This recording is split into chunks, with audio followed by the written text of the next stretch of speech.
frère, si tu n'as pas l'argent, ne te marie pas. Tu vas abîmer la peau. Amen.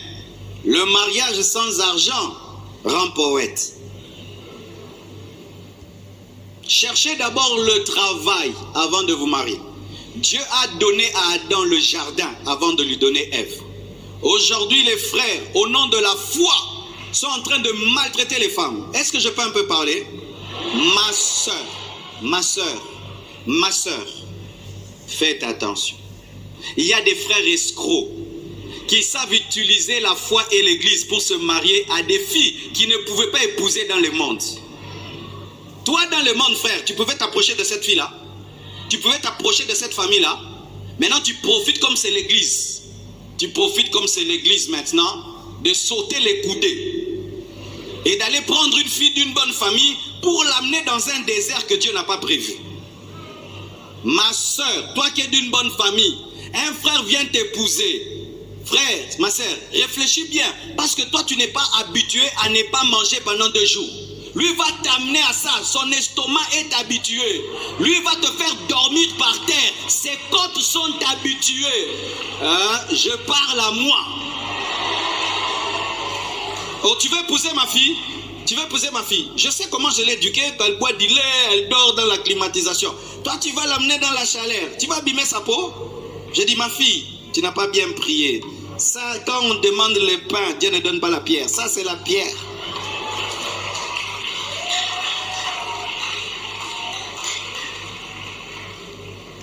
Ah, c'est ça les parents chrétiens. Vous sacrifiez vos enfants, hein? Vous sacrifiez vos enfants, chers parents chrétiens, parce que vous avez des fausses culpabilités. Vous parlez du mariage d'Isaac et de Rebecca. Lisez bien. Isaac avait des chameaux. Isaac a présenté les chameaux. Hein? Quand on a donné Rebecca à Isaac, on savait qu'elle n'allait pas souffrir. Je ne peux pas te donner ma fille pour qu'elle souffre. Jamais. Même si je suis prédicateur de la foi. Jamais. Jamais. Oh, ma fille, je te la donne. Je ne suis pas sûr qu'elle va manger. Frère, jamais. Jamais. Je ne suis pas sûr que tu vas payer la maison. Moi, je vais te donner ma fille. Quand elle va tomber malade, vous allez venir chez moi, que je paye les soins médicaux. Ou tu épouses ma fille, moi je dois te trouver le travail. Et je dois vous héberger. Vraiment, mes soeurs. Quelqu'un t'épouse, il est hébergé chez vous. Un aventurier de frère. Vraiment, tu n'as pas honte, hein, frère. Toi, tu épouses une fille, tu vas épouser, tu vas habiter dans la belle famille. Oh non, on vient à Bongoaz Pala Boïd. Aventurier. Même si j'ai 1000 maisons, vous n'allez habiter aucune de mes maisons. Tu dois prendre la responsabilité. Ah, je te dis la vérité, hein. Vous êtes en train de détruire la vie de vos enfants. Tu regardes en français, regarde cette fille de riche, elle souffre au nom de Jésus. Ah oui, hein? Ah oui, frère, ce n'est pas bien ce que vous faites, hein? Vous utilisez l'humilité des sœurs pour les amener dans des souffrances. Si tu es kamikaze, épouse une kamikaze aussi, qui a déjà l'estomac des kamikazes et les côtes des kamikazes, et sa famille va comprendre parce que déjà ils vivent en kamikaze. Et comme ça, vous montez ensemble, hein, jusqu'à devenir grand. Je vous dis la vérité, je suis très sérieux quand je dis ça. Les païens l'ont compris, hein. Les païens ont compris ça. Parce que toi tu es à l'aise. Toi tu es à l'aise, mon frère. Toi tu vis dans la souffrance. Mais la fille là maintenant, elle n'a pas vécu dans la souffrance. Tu l'amènes dans une vie de foi où on ne sait pas si on va manger, si on va payer. Elle n'a pas vécu comme ça. Et toi tu as plein de joie, hein? Parce que toi tu as gagné une belle fille bien éduquée. Mais elle maintenant, elle va trouver la joie où? Elle va trouver la joie où? Sa maman ne peut pas venir la visiter sur le Kichikwa là. Ses amis ne peuvent pas, vont se moquer d'elle. Mais toi tu es heureux parce que tu as épousé une fille de bonne famille. Qui a gagné? C'est toi. Mais elle, est-ce qu'elle a gagné? Et tu la nourris d'espérance quand Dieu bénira. Que Dieu te bénisse avant d'abord. Et je ne dis pas que tu deviennes millionnaire, mais que tu aies le minimum. Le minimum. Le minimum. C'est pourquoi la compassion, tu veux te marier, tu dois nous montrer la maison. À la compassion, on ne se marie pas, on n'a pas de maison. À la compassion, on ne se marie pas, on n'a pas de travail. Et si tu as un ministère, ce ministère doit te faire vivre. Parce que celui qui prêche l'évangile vit de l'évangile. Mais si ton évangile ne te fait pas vivre, attends que le ministère monte. Ah oui, hein? Tu as l'intercession de la compassion, Dieu t'élèvera, tu te maries. Tu fais que quoi? Tu intercèdes. Et Dieu t'utilisera. Et puis vous mariez dans de telles conditions. C'est parce que je ne viens pas vous visiter pour voir cette fille qui pleure. Vous savez que des fois tu peux être en train de dormir comme ça, ta femme est en train de pleurer. Et puis elle sèche les larmes, elle ne te dit rien. Chers parents, ce n'est pas parce que tu es chrétien que tu vas livrer tes enfants. Non, non, non, non, non. Et ce n'est pas parce que je suis pasteur que je dois accepter toutes sortes de mariages qui souvent sont des manipulations des frères qui savent bien parler, qui savent endoctriner les filles, qui envoûtent les filles au nom de l'église, qui t'envoûtent. Tu ne réfléchis plus. Tu vas te réveiller, tu es déjà marié. Trop tard. Tu resteras là-bas.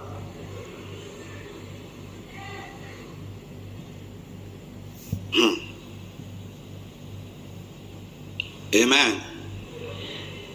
Et ça, mes soeurs, vous devez faire très attention. Tu peux avoir un écart d'âge avec ton mari de 5 ans.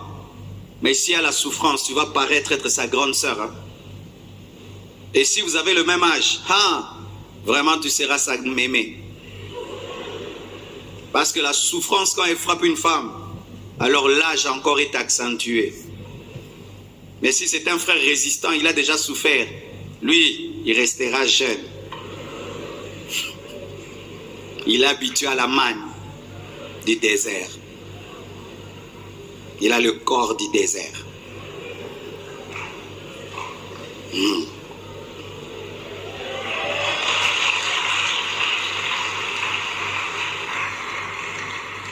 Et la Bible dit enfin de la rendre irrépréhensible, c'est dire rendre parfait.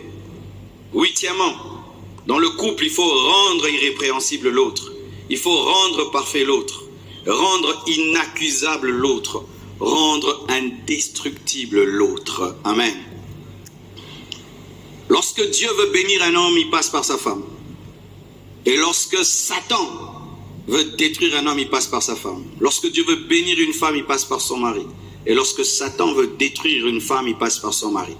Ainsi, tu dois rendre l'autre parfait, le rendre inébranlable, indestructible, en ne devenant jamais une porte d'entrée, comme l'a été la femme de Samson. Mais aussi, rendre irrépréhensible, c'est pousser l'autre vers l'excellence. Amen. J'aime beaucoup les femmes qui veillent sur les manières de leur mari. Chérie, on ne mange pas comme ça. Chérie, on ne parle pas comme ça aux gens. Chérie, on ne répond pas comme ça. Souvent, je peux dire des choses comme ça. Blanche me dit, non, pourquoi tu as dit ça? Il ne faut pas dire ça.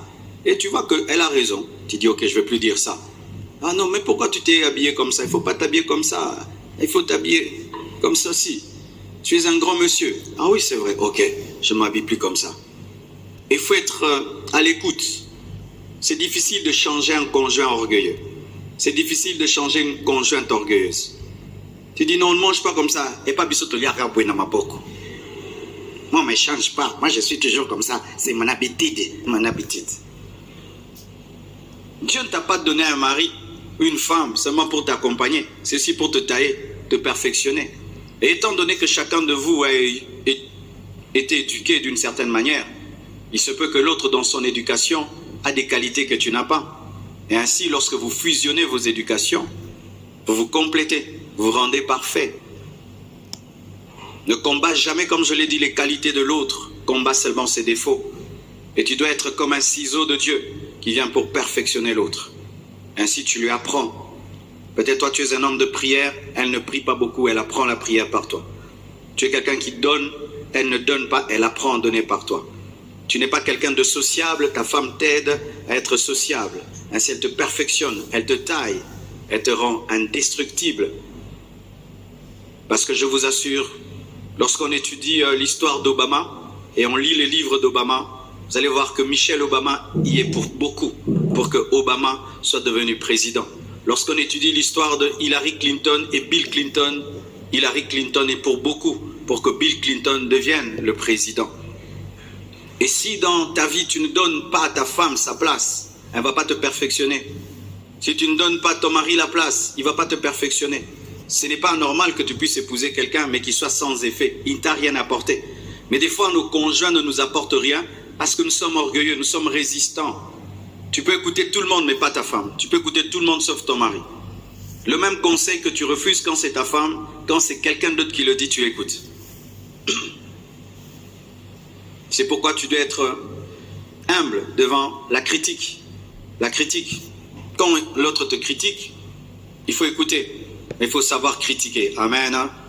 Mais dans le mariage, il faut perfectionner l'autre. Si tu as ton mari, maman, tu sais qu'il a tel défaut, tu sais. Ne ferme pas les yeux sur ce défaut-là. Continue à parler. Tu peux avoir un mari qui un jour, par ce défaut, vous créera des sérieux problèmes. Il va finir en prison et puis les enfants seront détruits. Tu ne lui parles pas. Chérie, arrête de rentrer à 23h.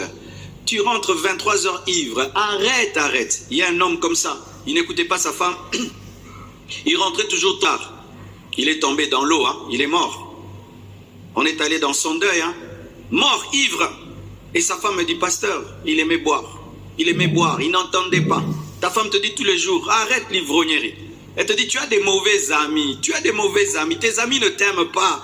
Tu as un problème de discernement. Tu appelles tout le monde ami. Et puis un jour, on t'empoisonne. Mais ta femme te disait toujours. Ton mari t'a toujours dit, arrête. Toi, tu ne gardes pas les secrets des gens. Toi, tu n'écoutes pas. On te dit un secret, tu dis. Un jour, tu as un problème sérieux. Tu as divulgué un sérieux. Ma femme, tu parles beaucoup. Mon mari, tu parles trop. Ah non, je suis comme ça. Ça te crée des problèmes. Vous savez, lorsque j'ai attaqué beaucoup là, Blanche m'a dit, arrête des attaques là. J'ai dosé, non? Est-ce que je cite encore les noms de mes bien-aimés? C'est un conseil. Nayoki. Merci d'avoir regardé jusqu'à la fin. N'oubliez pas de vous abonner et d'activer la cloche de notification pour plus de vidéos. Thanks for watching till the end. Don't forget to subscribe and activate the bell of notification for more videos. Thank you.